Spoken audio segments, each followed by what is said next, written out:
السلام علیکم ورحمۃ اللہ وبرکاتہ۔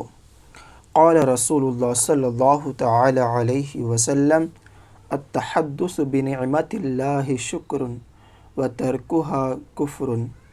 رسول اللہ صلی اللہ تعالی علیہ وسلم نے ارشاد فرمایا، اللہ کی نعمت کا چرچا کرنا شکر ہے اور نہ کرنا کفران نعمت ہے۔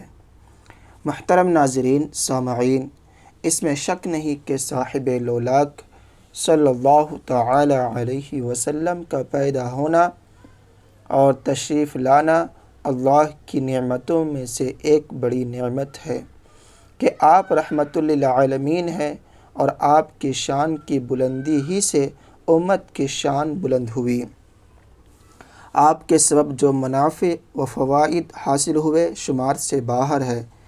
زمین و آسمان اور جو کچھ ان کے درمیان ہے، سب کچھ آپ ہی کے وجود باجود کا طفیل ہے۔ لہذا نبی کریم صلی اللہ علیہ وسلم کے وجود باجود کی نعمت کا بیان کرنا، آپ کے اوصاف و کمالات کا ذکر کرنا اور خوشی منانا اہل ایمان کے لیے ضروری اور ایمان کی رونق بڑھانے کا ذریعہ ہے۔ ایک مسلمان کے لیے حقیقی اور سب سے بڑی عید ربیع الاول شریف کی 12ویں تاریخ ہے۔ حضور جان عالم صلی اللہ علیہ وسلم کی ولادت باسعادت کے بغیر نہ ہمیں عید الفطر نصیب ہوتی، نہ عید الاضحیٰ ملتی، اور نہ ہی عید جمعہ میسر آتی۔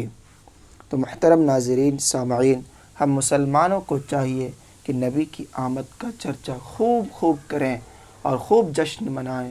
آپ تمام عاشقان رسول کو جشن عید میلاد النبی مبارک ہو۔ اللہ تعالی ہم سبھوں کو نبی پاک صلی اللہ علیہ وسلم سے سچی محبت عطا فرمائے، ان کی محبت میں جینا مرنا نصیب عطا فرمائے، آمین۔ السلام علیکم ورحمۃ اللہ وبرکاتہ۔